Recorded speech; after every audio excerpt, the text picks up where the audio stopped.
The debates over nutrition that you will hear, should we worry about fat? Should we worry about carbohydrates? Is the problem lack of fiber? All these are attempts to understand what's the problem in the Western diet that is the culprit. Because people would like to figure that out, because then you can just adjust that one thing and go on your merry way. But we haven't gotten that down yet. We don't know the answer to that question with any real confidence. Despite the important roles that fats play in our bodies, this entire category of food was shunned for much of the 20th century. This led to an enormous increase in the availability of fat-free and reduced-fat foods. But in spite of this, obesity rates continue to rise.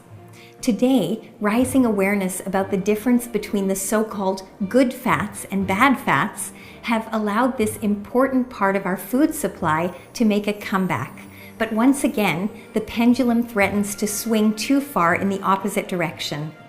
Dietary fats can be divided into two families, the saturated and the unsaturated fats. Saturated fats get their name from the fact that their fatty acids are saturated with hydrogen molecules.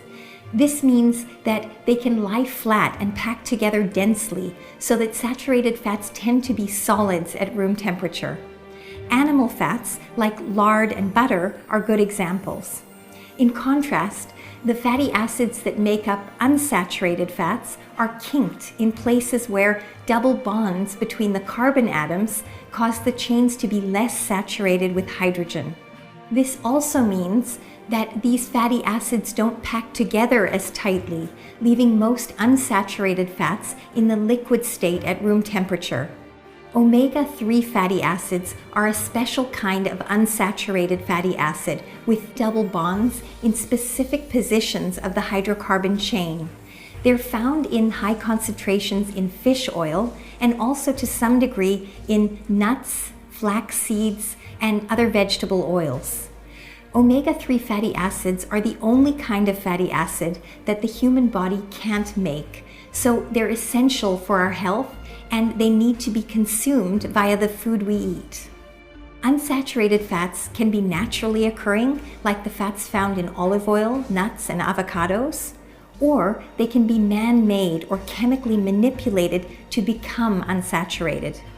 These are the fats found in some margarines and in the kinds of oils that are often used for repeated cooling and reheating in deep frying machines like the ones used in many fast food restaurants.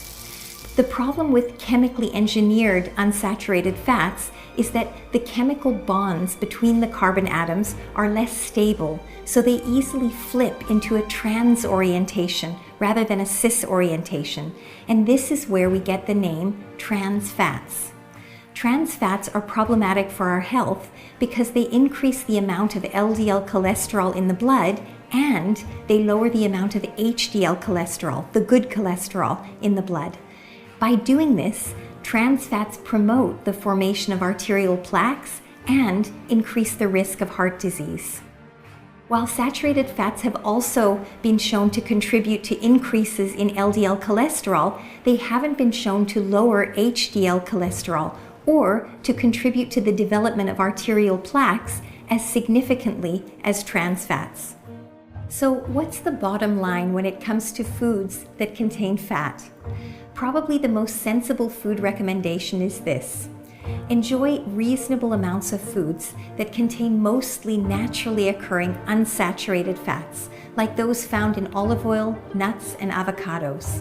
Avoid all foods containing trans fats and limit your intake of foods like red meats that are high in saturated fats.